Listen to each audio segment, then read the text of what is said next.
Graça e paz, meu nome é Bruno, do canal Teologando. Nós estivemos sumidos por um tempo e hoje nós voltamos para poder falar da Palavra de Deus. Quero falar sobre um texto no qual Deus tem falado ao meu coração e hoje ele se tornou aplicável a uma experiência que eu tive. Nós temos vivido dias em que temos ouvido um evangelho água com açúcar, parecendo café de vó. E esse evangelho de que nós não podemos aceitar, de que nós não podemos nos conformar com as lutas, com os fracassos, com as frustrações, ele tem causado consequências devastadoras, que são: quando você tenta aplicar esse evangelho recusando, através de uma confissão positiva, determinando que você não aceita, profetizando que você não aceita, e o mal não vai embora, você tem a palavra de Deus como mentirosa. E Deus não é homem para que minta, nem filho do homem para que se arrependa. A sua palavra, tanto na teoria quanto na prática, deve funcionar. A sua palavra, quando aplicada nas nossas experiências, ela tem que funcionar.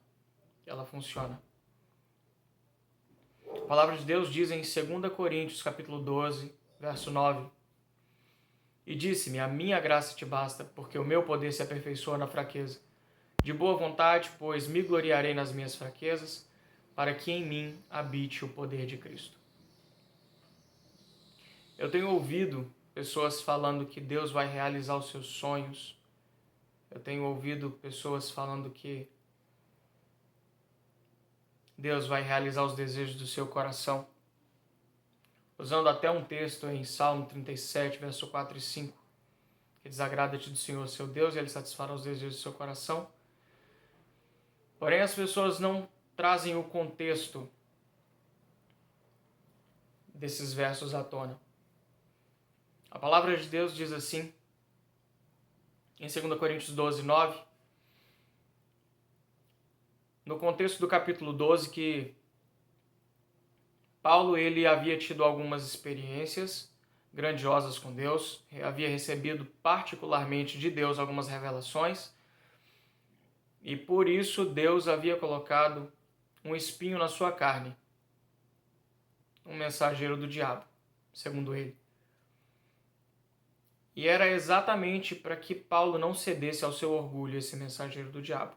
Paulo pede a Deus por 3 vezes que ele retire esse espinho na sua carne, e Deus não atende à oração de Paulo, não retira esse espinho. O principal motivo pelo qual Deus não tirou o espinho da carne de Paulo é para que Paulo não se gloriasse das revelações que havia recebido, é para que ele não tentasse tomar a glória que era de Deus para si. Então nós aprendemos nesse texto que aquilo que a gente decreta não acontece porque a vontade soberana é de Deus e não a nossa. Nós aprendemos que as lutas são necessárias para nos colocar no nosso lugar. A palavra de Deus também diz em Salmo 119, verso 71, Davi falando assim: Foi-me bom ter passado por aflições para que aprendesse os seus estatutos. E em Tiago, capítulo 1, verso 3, fala assim que a aprovação da nossa fé, uma vez confirmada, produz perseverança. As provações e as lutas, elas são necessárias para que a gente aprenda os estatutos do Senhor, para que isso produza perseverança e esperança em nós cristãos. Nós apenas somos moldados à imagem e semelhança de Cristo quando nós somos forjados nas lutas e provações. Não existe outra maneira. Eu quero trazer para você, assim como aconteceu comigo durante esses dias. Se você tem passado por aflições, se você tem passado por provações, Às vezes você até determina que isso termine, que isso acabe, e isso não acaba. Saiba que é porque a vontade soberana é de Deus. Saiba que esse momento de luta, de aflição, é Deus forjando em você o caráter de Cristo. É Deus trabalhando no seu caráter como cristão.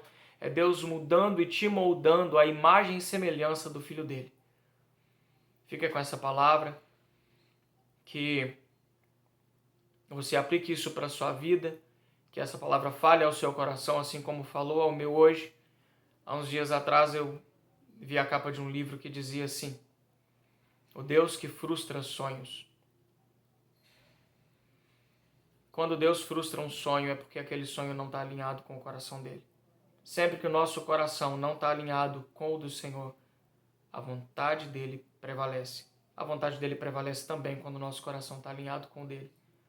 A vontade do Senhor sempre vai prevalecer para a honra e glória do nome dele. E tudo que ele faz nas nossas vidas, tanto as lutas quanto as bênçãos, são para a glória e honra do seu santo nome. Amém.